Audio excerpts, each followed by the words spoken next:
Andrew, it's wonderful to meet you. Thank you, sir, for taking a minute out for the show today. I appreciate it. Yeah, absolute pleasure. So, before we get into your good work, I want to know this. 5 years ago, this pandemic was changing everything, changing our lives. How did you get through that era, and how has it influenced the way that you live life now in 2025? Yeah, so I was living in California, and then whenever they shut the gyms down because of COVID, I that's like a non-negotiable for me. So I just took an RV and I moved down to Mexico. And so, within like a month or so, I had found a town called San Carlos, and like the gyms were open, the restaurants were open, the entertainment was open, like the place like honestly just never closed. Yeah. I think the most limit they put on is they like everything that like was open to like 3 a.m. was like open to midnight. So that was like the one stipulation. But yeah, so I got started like, kind of hunkering down in Mexico, waiting for COVID to blow over. And it didn't for like 2 years. And so I ended up just kind of floating around down there. And ultimately like I started a business about like 2.5 years in, and that was like the business I'm in now. So, let's get to the heart and soul of what you do with your business and what you do on a daily basis. I'm going to put you in front of a bunch of kids in a school. They're 12 years old, it's career day, Yeah. and one of the kids is like, "Hey, what do you do for a living?" How do you answer them? Yeah, for sure. So we host wellness retreats in Mexico, and what wellness is, it's basically things that are good for your mind, body, and spirit. Things like massage, things like activities you do on a spa day, things like breath work, things like hypnotherapy, things that are really good for your mind, things that are really good for your emotion, and a place to really reset and connect with yourself and kind of just get away from maybe like the problems of the world and find a new version of yourself. You like to recreate something that you might find like that you really like inside. And so that would be how to explain that to someone in elementary school. Yeah. Well, take me back to when you were 12 years old in Cape Girardeau. What was your Yeah. dream gig? What did you want to grow up and become? Oh, so I wanted to either be a surfer or really successful. So There you go. that was like my two directions. I remember arguing with my third grade teacher like about my destiny, and uh, I told her I was going to live somewhere really hot, and I was pointing at the globe on the equator, and she's like, "You're not going to live on the equator," and I was like, "I'm going to live in Ecuador," and as far as that dream becoming reality, I'm a terrible surfer, and I don't know what success is, but I'm happy with my life, so I'm glad that I got this far. So, what were the foundational elements growing up that allowed you to dream so much, to to be successful in business, to move around the globe? What were those elements that were woven into who you are? Um, I think curiosity and a striving for growth. It's like I'm from Cape Girardeau. It's a town of about at the time it was like 12, 15,000 people. And so, I was self-aware enough to know that like I wasn't gonna live there forever and that like I wasn't gonna be like everybody else. And so just was honest with myself as I kind of like just grew and got like more educated and opened my mind to more things. I knew at certain points I'd have to like, leave the pond if that makes sense. And so I was there for 23 years, went to school there, college and everything else, and then they moved up to St. Louis, which is like a bigger city, and hung out there for like 10 years, did like events businesses. I did roofing companies, contracting and real estate over that next 10 years. I'm kind of ADD when it comes to like my businesses and eventually like I just wasn't happy there, and so I left the nest again and went out to California and started doing digital businesses so I could basically just kind of like live on the road or at least have like freedom um with like where I lived at and everything. And so I did that for about 2 years and then moved down to Mexico and started the wellness business down here. And so I would say like, just a curiosity, yearn for experiences, yearn for adventure, yearn for new ideas, yearn to connect, and that just kind of like leads you on the path. And I think you're always a little bit afraid to jump across in that like new place of like unknown, but once you do it a couple times, you get used to it, and so you realize there's nothing really to fear. So, who's been your hero? Who's been an inspirational force that's allowed you to become who you are? This is funny.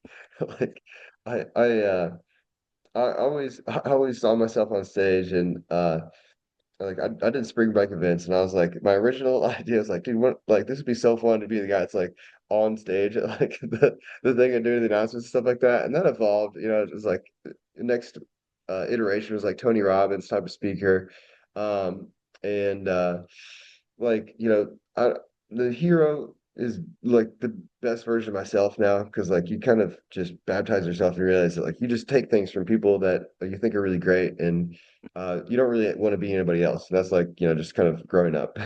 And so, um, I think I'm inspired by, just everyone that's great, honestly. Everybody that's great. Everybody that has a great quality in themselves is is a great person to kind of like take things from and understand the world through their lens. So if you can meet a successful CEO or an entrepreneur, anyone on the planet right now, spend some time with them, have a lunch, pick their brain, someone that might help you on your journey, who would you love to meet and talk to?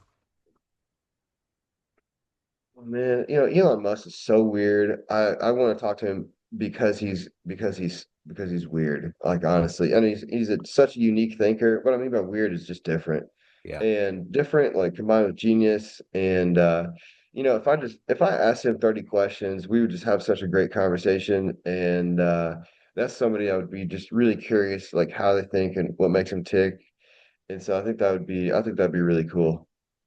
So, being an entrepreneur, being, having a company is that there's risks that you take along the way. What's the Yeah. biggest risk that you've taken in your career? Man, I mean, the biggest risks are the things you don't do, you know? And so like looking back in my life, it's like, I gave up on projects that were really good projects. And I didn't realize that at the time. And so it's like looking backwards, it's like did the biggest risks was not going bigger, not like sticking with things and stuff like that. Um, if I have to look back, on all the opportunities like I really jumped into, and that was like learning. And so, like in business, you're really risking your time and you're risking your resources. And so it's like, once you recognize like you just want to make better investments over time. And you're my favorite phrase in Spanish, I live in Mexico, is no piernas nada, and it means you lose nothing. And like I really try to like anchor that perspective into my life and just use my time and my resources creatively and things that like I'm gonna enjoy to really put out to the world. And when I think about that, I think about this book called Die Empty. It's a book that's literally about the first chapter is like like almost 99% of like humanity's great ideas are in the graveyard. It's because people don't bring their creativity, they don't bring their greatest ideas to fruition in their life. And the author writes about how the life purpose is about dying empty, where like all your creative juices have been put out into the world. You've given your gifts, you've fulfilled your mission, you've fulfilled your purpose. And so I think about that whenever I'm like living my life entrepreneurially. It's like, what can I really give to the world? I have no idea what my purpose is. I follow joy and I, obviously follow my skill sets and I follow good ideas. And then that gives me an opportunity to give a lot. And so I like to give a lot. And so that's kind of what I aim to do. And just my energy, like I'd like to do things in a big way. And so like that's kind of like maybe like a sweet spot for me, if that makes sense. But Yeah. yeah, that would be like how I mitigate risk, maybe. I just do Yeah. things I love. And Yeah. then you don't really care about it at the end. Absolutely. No, I dig it. So Yeah. at the end of the day, what gets you up every day? What gets you up to do your job at a high level, to impact lives, take care of your own soul? What is that energy for you every day? Man, just looking at right now I'm in a business that literally makes people happy. Yeah. It changes people's lives. And I've never experienced this in my life. I had roofing companies, a bunch of real estate, like, in events businesses, I think people found joy in entertainment and stuff like that. But I went through like a wellness program like this and it literally just like rebooted my brain and I had peace for like the first time in like almost 10 years of my life. And that peace parlayed into happiness. And I was just like, I was blown away because I spent hundreds of thousands of dollars on mental health challenges in the States through hospitals, prescription medications, like programs, coaches, like everything. And something like this worked. And then I get to create something. I had the opportunity to create something that also works for like hundreds of other people and like a lot of people at a more significant level than myself. And so like seeing people happy, talking to people, like we just had this Marine down here this week that he's basically like living into life. It's kind of just like not all there. And that's like a thing for a lot of the veterans. That's like how the language that they use to describe their experience.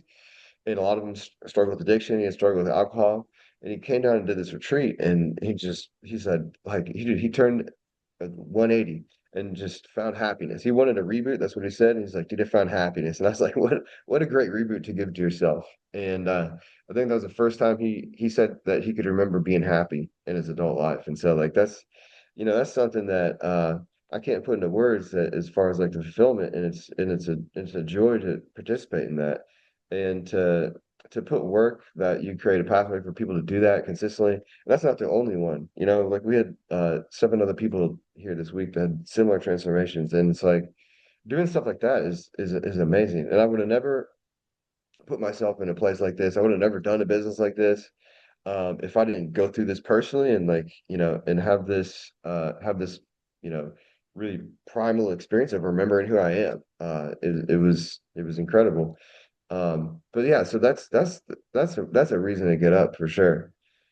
So let's say you have a dream tonight, run into the 18-year-old version of you, and Yeah. you could give that version of you a piece of advice based on this life you've lived, the wisdom you've gained. What advice would you give that young version of you?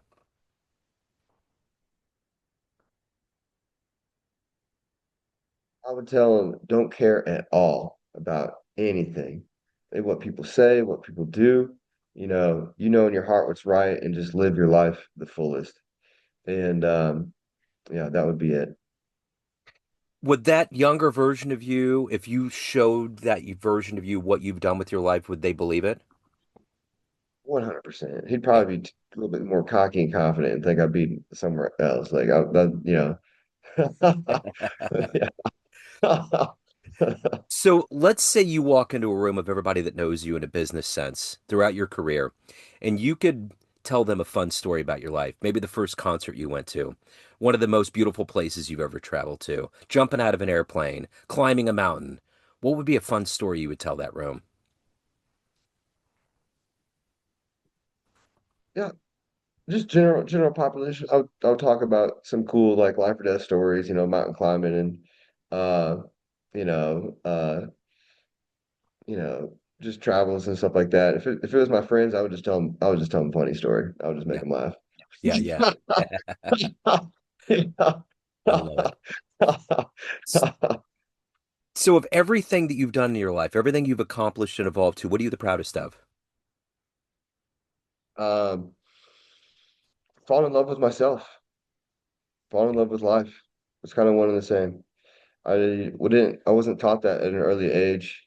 I don't think most people were, but like, especially as a man, it was like really kind of strange, like learning to love yourself because like you're more taught, excuse me, you're more taught to like serve and to be something for other people and stuff like that.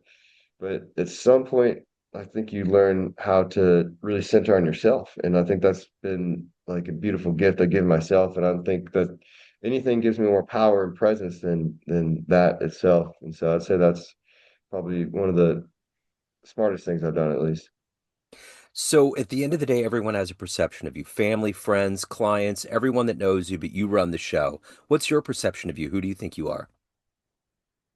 I think I just think I'm a good man and I have some talents and I'm not dumb and I do right by people. And that's just how I'd like people to see me. So, if you could get into a time machine and go back in time and see one event in human history with your own eyes, where would you go? What would you love to see happen? Beginning of time.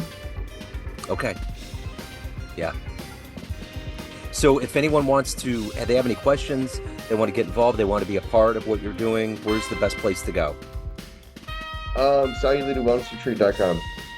Okay. I will put links in the show notes. Andrew, thank you for your story, man. Thank you for your time. I appreciate it. Absolute pleasure. Thank you.